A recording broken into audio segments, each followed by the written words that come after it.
Have you ever wondered what really happened in the final moments of the mightiest civilization in history, if it suddenly vanished without a trace? It was not war. It was not famine. There was no invading army, no clash of swords. There was only wind. A wind strong enough to wipe out those who once believed they were untouchable. And the story you are about to hear is not a legend. It is a terrifying memory carved into the history of humanity. The story of an empire that touched the peak of power and then fell straight into the abyss. Welcome to Prophetic History Explained, where history is not just retold, it is awakened. Before you go any further, take a second to subscribe to Prophetic History Explained. Because the stories that are coming are not just meant to be heard, they are meant to awaken you. Your support is the motivation that keeps us bringing you the most profound, raw, and honest journeys into the lives of the prophets and the nations that walked through the darkness. And now, listen. After the Great Flood, when the world was still trembling from the disaster, humanity had a brief moment of returning to the path of true worship. The earth quietly healed. The waters pulled back and revealed new seeds of life. Hope began to flicker. But in the south of the Arabian Peninsula, among endless seas of sand, there was a people who were given everything, and then lost everything. They were called Ad. They were not just a community of people, but a kind of humanity that surpassed the usual limits. Their towering bodies forced anyone facing them to look up. Their muscles looked as if they had been cast from the stone of the mountains. Their strides made the desert sand tremble. If power had a physical form, it walked among them. Not just in individuals, but in an entire nation born strong. Yet the strength of Ad did not end with their bodies. They were given lush gardens in the middle of the desert. Their water did not run out. Their livestock multiplied.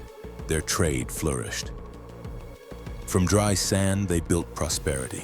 From scorching sun, they forged gold. The land beneath their feet was no longer a desert. It became a throne stretching all the way to the horizon. And then they began to build. Not houses to take shelter in, not homes for their children to live in. They raised pillars that seemed to touch the clouds, fortresses carved into the sides of mountains, palaces standing alone under the sky with no one living in them, existing only to display power. Each structure was an arrogant declaration carved into nature. Look at us, remember us, tremble before us. Travelers who passed through their land would fall silent in awe. The walls curled around the hills like giant serpents. The pillars rose as if trying to pierce the sky. The mountains were cut open to build palaces. And in the shadows of those colossal structures, people slowly learned to believe that they had broken free from the limits of being human. That they, and only they, deserved the title Masters of the World. At first, they lifted their heads because they knew they had been blessed. Later, they lifted their heads because they were proud. Power, when it comes quickly, usually brings with it a deadly whisper. You deserve this. And Ad heard that whisper every single day in the sound of stone striking stone, in the smell of mortar, in the admiring gaze of the weak. They began to believe that everything they had was something they themselves had created. They forgot that blessings are not eternal crowns. They are tests. When they became richer, they built higher. When they became stronger, they struck harder. When they ruled over others, they forgot who had given them that power. And in the very moment they thought they had reached the summit, history began to turn back. Because no civilization has ever stood firm while claiming to stand on equal footing with heaven. Those pillars would fall, those palaces would become sand, and those who thought they were immortal would learn what it means to be fragile. You have seen the beginning, but you have not yet seen the end, because where power rises to its highest peak, the abyss is always the closest. And the wind is coming, The fall of a civilization does not begin with a thunderclap. It begins with a thought. When human beings have everything, it becomes very easy for them to believe that they deserve everything. And the people of Ad fell into that trap, not in a single day, but layer after layer as arrogance built up in their hearts. At first, they were simply proud. Proud of their strength, proud of their wealth, proud of the structures that forced others to look up. But slowly, that pride changed shape. It was no longer an expression of gratitude. It became self-glorification. We have been given quietly shifted into we made this ourselves. Blessing turned into ownership. A gift from God turned into the work of our own hands. They no longer built in order to live. They built so that everyone would see that they lived higher than others. Walls rose not for safety but for display. Palaces halfway up the mountains were not for shelter but for showing off. Pillars thrust into the sky did not hold up any roof. They only held up an ego that was swelling day by day. Huge blocks of stone were lifted not to shield anyone from heat or rain but to cover the emptiness inside their hearts. They painted their empire with gold, but behind that layer of gold, their souls were already cracking. As their power increased, their compassion faded. The people of Ad became used to giving orders and watching others bow their heads. They treated the obedience of the weak as something natural. They treated the tears of travelers as a toll for passing through their land. Roads that were once paths became checkpoints of tribute and extortion. Arms that had once been used to build now reached out to seize. Law was no longer a measure of justice. It became a weapon in the hands of the powerful. A civilization begins to die when it stops asking what is right and only asks, what can we get away with? Strength becomes the judge, power becomes the law. The weak lose their voice. Those who still have a conscience fall silent, not because they agree, but because they are afraid. Fear grows bigger than morality. And when fear rules, justice retreats. Yet the deepest corruption of Ad was not in their palaces or their chariots, it was at their altars. They turned their backs on the one who gave them their sunsets and sunrises and bowed instead to lifeless stones. They raised statues higher than their own hearts and called them gods. Suda, Samud, Hara, names carved into wood and polished with gold, slowly took the place of true faith. People whispered to stone, begged the wind, made promises to the darkness. They did not see the bitter truth. The things they worshipped did not hear, did not see, did not save anyone, yet they had the power to destroy an entire nation. Idol worship is not just bowing in the wrong direction. It is handing the steering wheel of your life to something that has no power. And when people give their faith to what is false, they lose the ability to recognize what is true. From there, all values flip upside down. Right becomes wrong, wrong becomes right. Cruelty is rebranded as strength. Oppression is renamed order. Arrogance is crowned and paraded as a virtue. They began to speak to each other with the tone of those who believed they could never be defeated. Who is stronger than us? That question did not need an answer.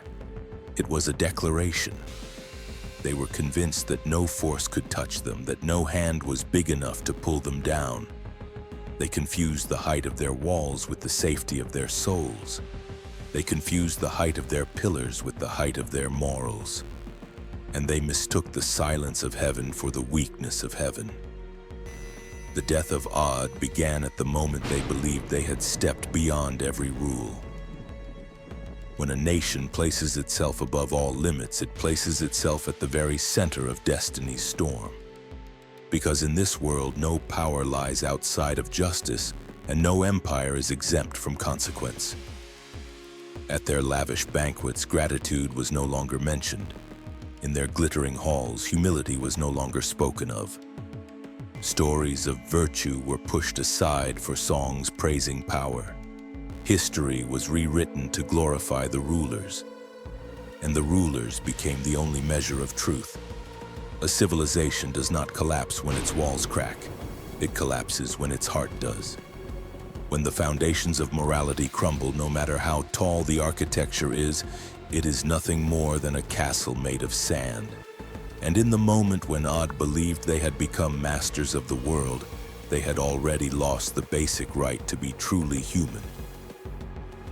There was no lightning that flashed as a warning, no bell that rang. Only one cold truth moving steadily toward them. Anything built with arrogance will eventually be torn down by justice. And for the people of Ad, that justice was very close. In the middle of an empire that was used to speaking in commands and listening with fear, Allah did not send an army from the sky. He did not send down blazing angels. He did not punish them immediately with thunderbolts.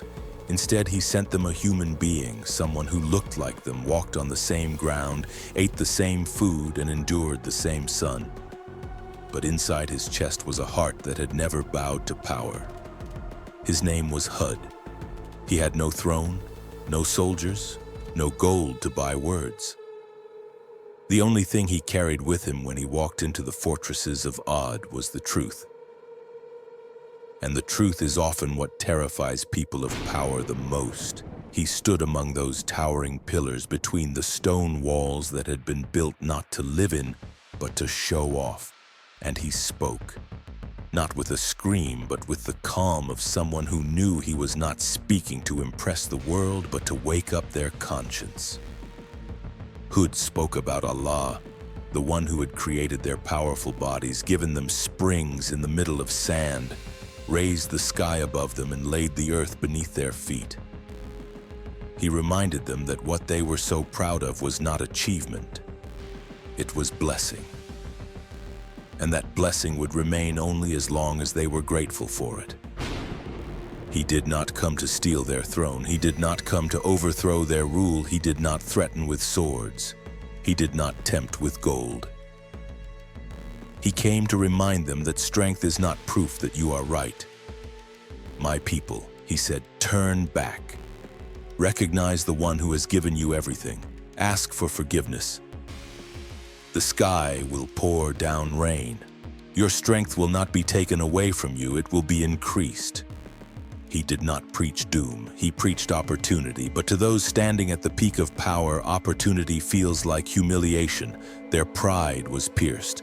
Their swollen egos, fed for years by the applause of the weak, could not stand a single moment of being called to account. They began to laugh at him. Who are you? You are just like us. If Allah wanted to speak, why did he not send an angel? You are crazy. They called him insane, a liar, a schemer. They spread rumors that he wanted money. They whispered that he was chasing fame. They painted him as a con man, because that was easier than facing the truth. Hud did not lose his temper, because the truth does not need to shout. He replied that he did not want anything from them. His reward was not in human hands. He said that he was only a messenger, and whether they believed or not would not make the truth disappear. Then he looked straight at their deepest wound, not on their skin, but in their hearts. He spoke about their palaces built only to impress, about roads turned into checkpoints of robbery, about travelers stripped of all they had, about power used to crush instead of protect. He told them that strength without mercy would become a curse. That was when their anger truly erupted, because he was not just attacking their false beliefs, he was touching the way they lived. They could not stand a man who said that what they called glory was actually decay, that the civilization they were so proud of was rotting from the roots. They said he insulted their gods. They said he disrespected the traditions of their ancestors. They said he went against the flow of history. But history, when worshipped blindly, will strangle the future. Hud understood that. And when he saw that they were no longer listening, he raised his eyes to the sky. Then he turned back to face his own people and said what no one had ever dared to say in an empire like that. I have nothing to do with what you worship. If you wish, all of you can gather against me and try to harm me. It was not a challenge. It was a declaration that he had handed over his fate to Allah. Strangely, they did not dare to touch him, because deep down, in a place they never admitted existed, they were afraid. Afraid that he was telling the truth. Afraid that the power they had was not enough to bend reality. Afraid that even though they claimed not to believe, they were standing in front of a messenger of something far greater than themselves. Hud did not come to defeat a nation. He came to save them, but not everyone wants to be saved. And in the moment they turned their backs on him, it was not he who was left behind. They were the ones walking into a road with no way back. The sky fell silent, not because it did not hear, but because when heaven is silent, the verdict has already been written. 3 years, no thunder, no rain, no mist. For 3 years the sky was shut like a locked door. For 3 years the earth cracked like the skin of a living being dying of thirst. For 3 years the gardens withered, the livestock collapsed, and the streams that once whispered at sunset became dry riverbeds, glaring white under the burning sun. But in the middle of that drought, the driest thing was not the land. It was the human heart. Hud was still there like an anchor dug into the side of history as it slid downward. He did not stop reminding them that the door was not completely closed, that it would take only one step of turning back for the sky to open. That rain was not a random miracle, it was an answer to sincerity. He told them to seek forgiveness so that their strength would not be taken from them but increased. He did not speak the language of decay, he spoke the language of hope.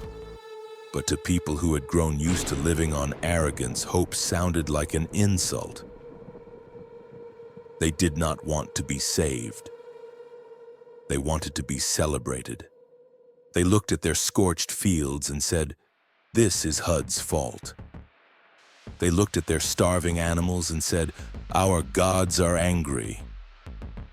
They looked at the silent sky and concluded that their statues had been offended, like a person who turns away from a mirror and then smashes it because he cannot stand the sight of his own reflection. Then they did not just ignore the warning. They drove out the one who warned them. Hud and the believers were expelled. There was no crowd, no tears, no long farewell. They simply left in silence, leaving behind their homes, their belongings, the very soil they had been born on. They left not because they were afraid to die, but because they could not live under a sky filled with lies. The people of Ad stayed, like a patient refusing to take medicine because he believes he cannot die. They returned to their statues, they sacrificed, they begged. Their prayers did not rise toward heaven, they sank into the cold stone. And then one hot afternoon, when the wind blew thick and heavy like smoke, a strange voice came from nowhere. No one saw the one who spoke, they only heard the voice. The voice asked them if they wanted clouds. The crowd came to life. For a moment, hope sprang back like dying embers touched by wind. They cried out a single yes, heavier than all the months of drought. The voice continued and asked which color they wanted. They did not need long discussions. They had no arguments. They shouted together, "Dark gray." Because gray clouds mean rain. Rain means life. And for generations, people have learned to love the clouds that bring shade. After that answer, they waited in breathless silence. In the still sky, far away, a dark edge began to appear, spreading and thickening like ink spilled across the blank page of heaven. The first ones who saw it shouted in joy, others gathered. An empire that had been dying of thirst now stood staring at the sky like a dying man who had just found his last drop of water. They rejoiced, they laughed, they lifted their faces to the wind. And in that joy, no one noticed that the air had grown as heavy as metal. No one paid attention to the way the breeze seemed to stop breathing. No one heard the earth groan softly under their feet. They did not know that what was coming toward them was not a blessing. It was a sentence. The voice had not lied. The clouds came. But they were not the kind that give life.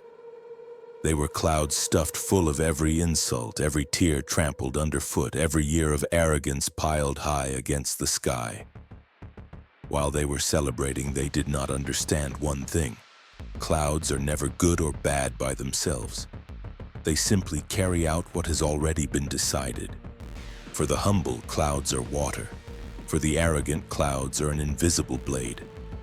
The children of Od laughed in the shade of the clouds. The elders sighed in relief.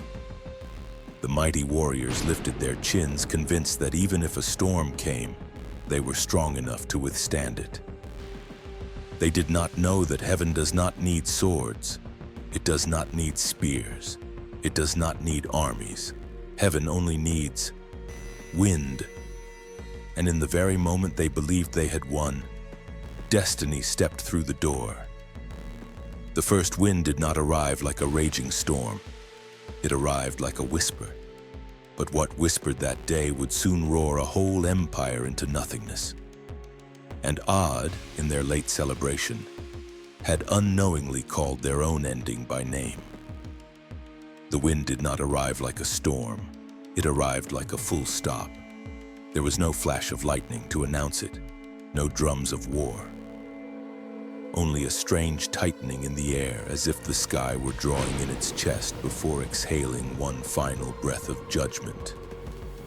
Then the wind came. At first it was just a few light gusts, like an invisible hand gently shaking the branches of trees that were never meant to fall. But in an instant that gentle touch became a grip. Sand rose like a bitter, salty fog. Sky and earth blurred together into a twisting gray. The people of Od ran into their palaces. The same walls they had built to challenge nature now turned into traps. They ran into the mountains. But the mountains are not a refuge for those who have turned their backs on heaven. The wind found them wherever they went. It slipped through cracks in the rocks, slid under city gates, climbed every stair that arrogant feet had once ascended. Then the wind lifted them off the ground. Not the way a person lifts something that has fallen. It was as if heaven forced them to look at the world they thought they owned from above. Bodies that had once made the desert bow now spun helplessly in the air like torn leaves. Their screams could not drown out the roar of the wind. Their pleas could not rise above the fury of the sky. A day passed, then a night, then another day. The wind did not tire. The wind did not pause.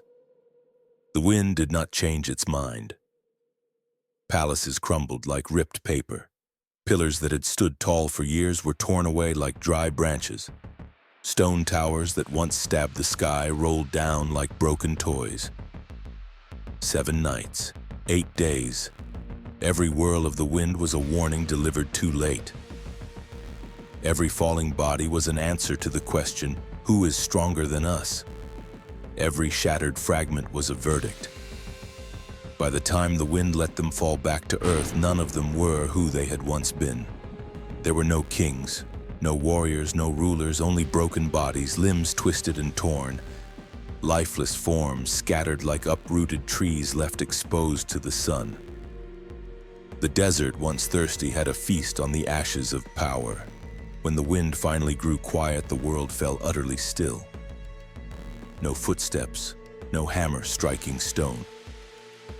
No arrogant laughter, only the last faint breath of wind gliding over a dead city. And strangely, there were no towering ruins, not like other empires that leave behind monuments, not like other civilizations that leave their ruins for people to study. No pyramids, no arenas, no temples, only sand. Sand piled so thick it buried every trace.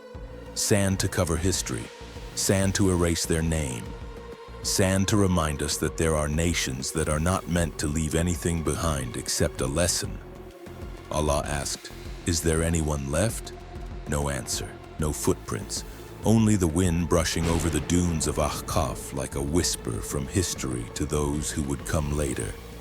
Hud and those who believed him were taken to another place, a place with no towering pillars, no thrones, no need for walls to protect them. They were sheltered not by stone, but by faith. While an entire empire was destroyed in a matter of days, a small group of people who had nothing but belief stood firm in the storm. And Hud, the man who had been mocked, stood and watched something he had never wished to see, the truth being proven with blood. He did not cheer. He felt no satisfaction. He simply spoke one sentence, soft and heavy like falling grains of sand. I advised you, but you did not love advice. Then he turned away, carrying a memory heavier than the desert itself. The people of Ad once believed they were immortal, but they did not die because they were weak. They died because they thought they could not die. And that is the cruelest kind of death for a human being, to believe that you stand outside the limits set by heaven. From their ashes, no new empire rose, only a permanent warning for all of humanity. Power will not save the arrogant. Fortresses cannot shield anyone from the rage of justice, and there is no pillar tall enough to escape a single gust of wind once heaven has decreed it. The desert is still there, the wind still blows, and history is still waiting to see whether we have learned anything from that wind. If you want to continue this journey through the stories of the prophets, the nations that have passed through history and the lessons that still live on today, join the Prophetic History Explained community. You will receive more meaningful insights into the lives of the prophets, the moral lessons they left behind, the collapse of ancient civilizations, and the signs of the last day. Subscribe to Prophetic History Explained today to support us and give us the strength to keep creating content that is deep, honest, and able to move the heart in the videos to come. One subscription from you might be what changes a single heart.